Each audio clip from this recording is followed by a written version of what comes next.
Ignite in Redmond, Minnesota. Our mission, we're a nonprofit that was formed about 2 years ago, is to advance technology, innovation, and entrepreneurism. We do that by working with students, with startups, and established businesses and community members.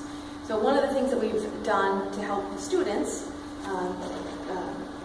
get more skills and build that pipeline, that job pipeline for our local businesses, is implement a Dojo in Redmond. So we call it the Winger Dojo. And Dojo is an international program. How many people are familiar with it besides Bill and Sam? Yeah. Okay, there's a hand. So anyway, I mean, they have a website. They have a lot of great information for you. So I won't, all the resources are there for those communities that would like to implement it. But the first thing you need to do is find a champion. Luckily for us, you don't have to be as skilled as Bill or Sam to be the champion. So even qualified.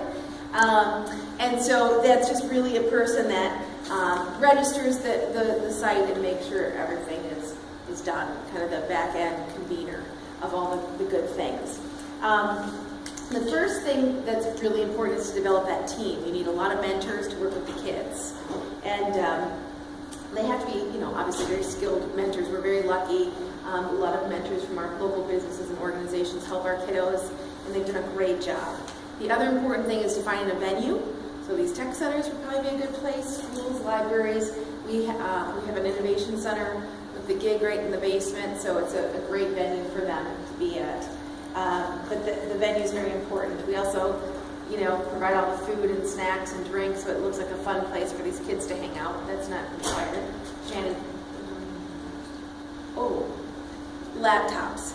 Dojo does recommend that the kids bring their own laptops, but we've found that it's pretty hard for kids to bring their own laptops, so we've been working with businesses and the counties to have laptops donated. And we do them twice a month, and all the laptops are used. We have 15, we're doing another 5. So we have 20, and they're always used.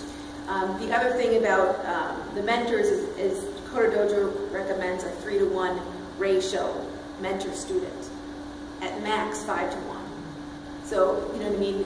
These are all volunteers, so it really does put a drain on your local talent, which is already, hard in greater Minnesota. I mean, and I'm sure in the Twin Cities, just with the numbers, it's still hard. I mean, volunteerism is hard to find anyway, so just wanted to add that.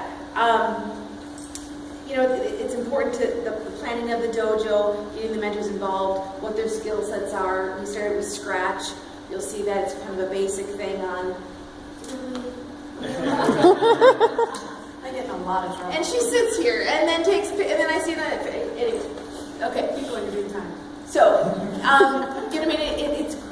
there's various different languages, so to have the mentors talk about where their interests are. We've had some mentors that are like, hey, I know this, I will teach this, I will mentor the kids. Some are using this as an opportunity to learn new skills. Like, hey, I've always wanted to learn C++, I'll learn it and then I'll teach it to the kids. So that's a nice thing about it too. And then, obviously the promotion of it is very important. We have a website, there's social media, there's emails, we work with the schools, we work with community eds, all throughout, we're greater than, all the surrounding communities.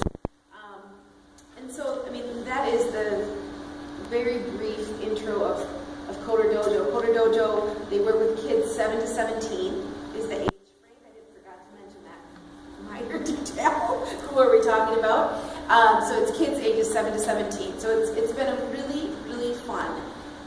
We've started in August, so it's not like we're any experts.